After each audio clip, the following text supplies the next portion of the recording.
40 वर्ग किलोमीटर में फैला टेम्परेरी शहर।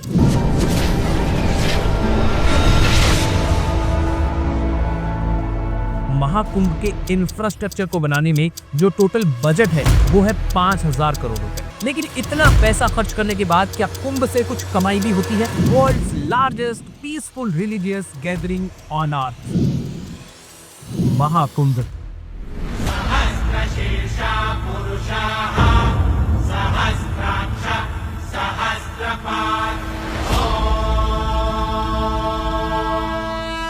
धरती पर होने वाला दुनिया का सबसे बड़ा आयोजन, लेकिन कितना बड़ा, चलिए जानते हैं इस वीडियो में। अगले 45 दिनों में यहाँ 45 करोड़ से ज्यादा लोगों के पहुंचने की संभावना है। भीड़ इतनी ज्यादा होगी कि रूस की जनसंख्या के 3 गुना ज्यादा लोग होंगे। 2 पाकिस्तान यहाँ बसाए जा सकते हैं। और अगर मैं बात करूं महाशक्ति अमेरिका की, तो अमेरिका की पॉपुलेशन से भी 1.5 गुना ज्यादा लोग महाकुंभ में आस्था की डुबकी लगाएंगे। महाकुंभ की बहुत सारी कहानियां आपने सुनी होगी, लेकिन महाकुंभ आयोजन के दौरान कितना पैसा खर्च होता है, कितने लोग इसमें आते हैं, कितना खाना पानी खर्च होता है, और क्या ये हमारी अर्थव्यवस्था के लिए लाभकारी है या ये सिर्फ आस्था के नाम पर पैसा बर्बादी है, जानेंगे इस वीडियो में।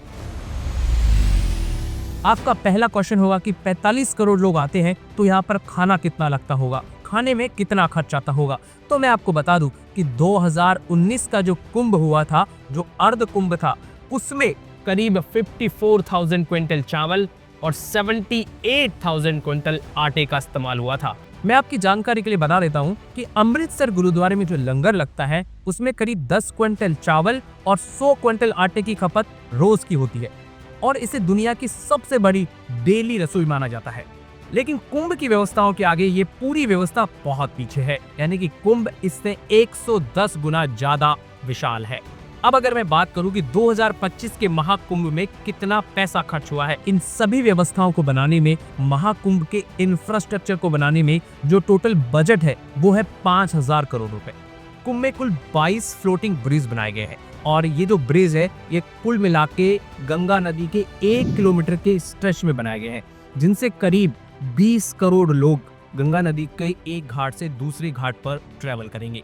इस पूरी टेंट सिटी को बसाने में सिर्फ बांस और वुड का यूज किया गया है, यानी कि सारी की सारी tent city eco friendly elements में बनी हुई है।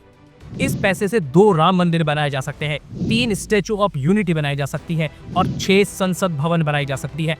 तो आपको इस बात से ये आइडिया लग गया होगा कि कितना पैसा इस महाकुंभ के महाआयोजन में खर्च किया जाता है। लेकिन इतना पैसा खर्च करने के बाद क्या कुंभ से कुछ कमाई भी होती है, इससे कुछ फायदा होता है, या सिर्फ पैसे की बर्बादी होती है? तो आपकी जानकारी के लिए बता दूं कि 2019 के अर्ध कुंभ में करीब 1,20,000 करोड़ रुपए की कमाई पूरे आयोजन के दौरान हुई थी, जो IPL 2023 के मुकाबले 10 गुना ज्यादा है।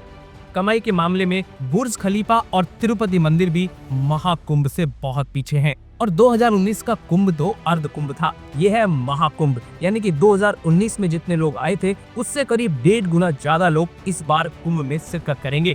5,000 करोड़ रुपए इन्वेस्टमेंट के बाद अगर रेवेन्यू की मैं बात करूं कि इस महाकुंभ में टोटल रेवेन्यू कितना आएगा, तो करीब 2 लाख करोड़ रुपए का टारगेट रखा है यूपी गवर्नमेंट ने।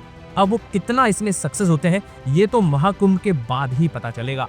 लेकिन महाकुंभ में 40 करोड़ लोगों के पहुंचने की संभावना है, और 40 करोड़ लोगों के पहुंचने के बाद 2 लाख करोड़ का रेवेन्यू कोई बड़ी बात नहीं है। तो आप आइडिया लगा लीजिए कि इतने बड़ी संख्या में जितना खर्चा करते हैं उससे कहीं ज्यादा कमाई सरकार को भी होती है। और ये सिर्फ एक खर्चा नहीं है, बल्कि हमारी धार्मिक परंपराओं के उत्थान का एक तरीका है। ऐसे ही और इंटरेस्टिंग वीडियोस के लिए लाइक, शेयर एंड सब्सक्राइब।